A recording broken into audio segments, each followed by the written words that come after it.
आज आपण रताळ्याची पुरणपोळी केलेली आहे। हे पहा किती छान पोळी फुगली आहे आणि अगदी मौसूद पोळी झालेली आहे। पुरण पण अगदी शेवटपर्यंत पोळीमध्ये गेलेले आहे। तुम्हाला पण पुरणपोळी करायची आहे का?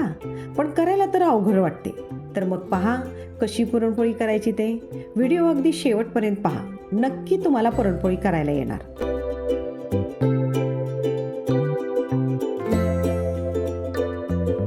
नमस्कार, मी शैलजाच किचनमध्ये आपणा सर्वांचं हार्दिक स्वागत। आज आपण रताळ्याची पुरणपोळी केलेली आहे। रताळे हे आयुर्वेदामध्ये अत्यंत पौष्टिक, शरीराला शक्ती देणारे आणि सहज पचणारे असे हे कंदमूळ आहे। शरीरातील कमजोरी कमी करून ताकद वाढवतं आणि लहान मुले, वृद्ध आणि अशक्त लोकांसाठी तर खूप उपयुक्त आहे। आता ही रताळ्याची पोळी आपण कशी केली आहे ते आपण आता रेसिपी पाहणार आहोत, पण त्याआधी तुम्ही मला सबस्क्राईब करा, लाईक करा आणि कमेंटसुद्धा करा हां कशी पोळी झाली आहे ती। चला आता आपण कुकरमध्ये डाळ भाताचा कुकर लावून घेऊया। भात ठेवलेला आहे, त्याच्यामध्ये डाळ ठेवलेली आहे मी, म्हणजे एकाच वेळेस सगळा स्वयंपाक करून घ्यायचा आणि त्याच्यावर अशी प्लेट ठेवायची आणि हे रताळ असे वर वाफवत ठेवायचे, पाणी घालून शिजवायचे नाही आहेत। आणि आता आपण कुकरचं टोपण लावून घेऊया।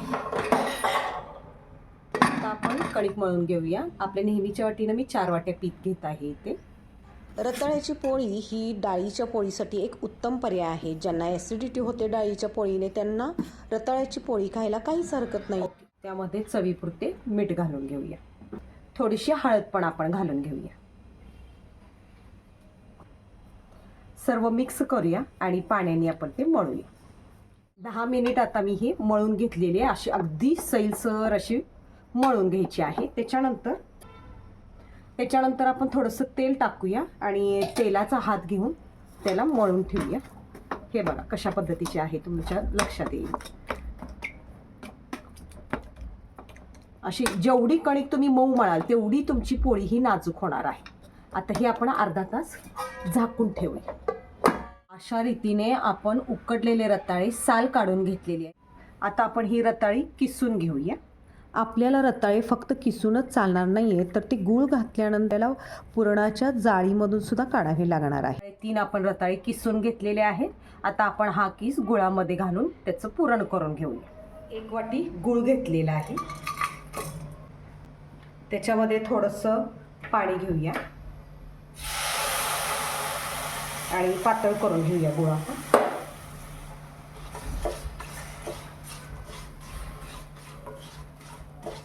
तिने गुळ हा विरघळलेला आहे। आता आपण याच्यामध्ये रताळ जे किसून घेतलेले होते ते टाकून घेऊया।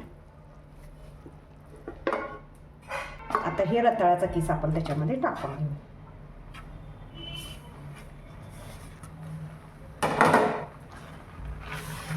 मी मंद गॅसवरतीच ठेवलेला आहे, गॅस मंदच ठेवलेला आहे मी। आता हे एकजीव करून घेऊया आपण।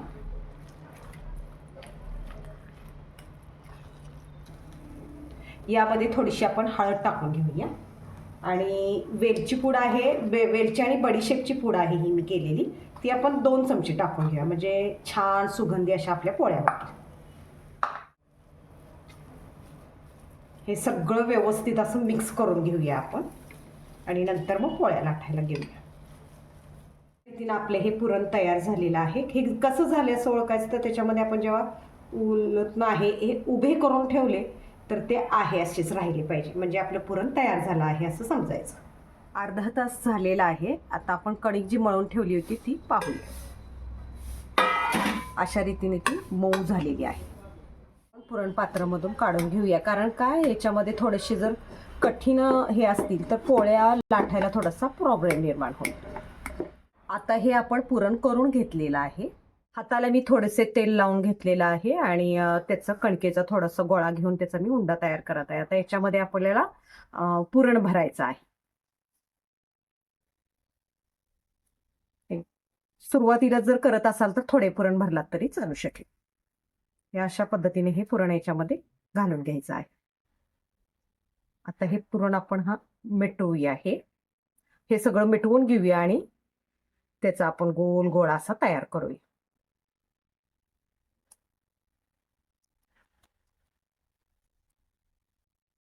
थोडंसं पीठ लावून घेऊया आपण याला आणि लाटायला सुरुवात करू।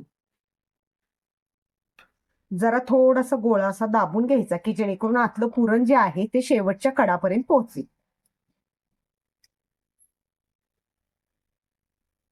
आता हे लाटून घेऊया आपण.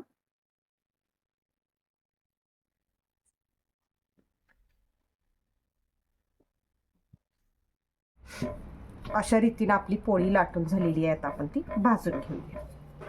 तव्याला आता आपण तेल लावून घेऊया थोडेसे आणि त्यावरती मग आपण पोळी टाकूया.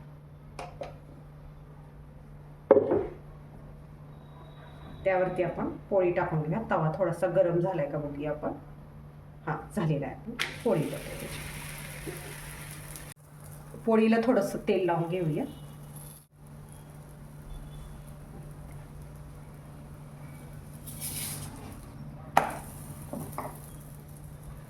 छान फुगलेली आहे पोळी. अशाच तेलाच्या सुद्धा पोळ्या केल्या जातात, पण त्याला थोडासा सराव लागतो म्हणून त्यांनी दाखवलेलं नाही. पुढच्या वेळेला मी नक्की दाखवेन त्या पोळ्या. हे पहा किती छान पोळी फुगली आहे आणि अगदी मौसूद पोळी झालेली आहे. पुरण पण अगदी शेवटपर्यंत पोळीमध्ये गेलेले आहे.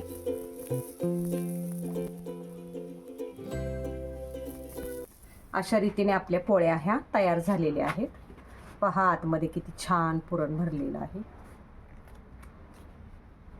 हे अशा पद्धतीने पुरण याच्यामध्ये येते आणि खायला पण खूप छान आणि टेस्टी लागते. हे पहा आता आपले हे पुरणपोळीचे ताट तयार झालेले आहे.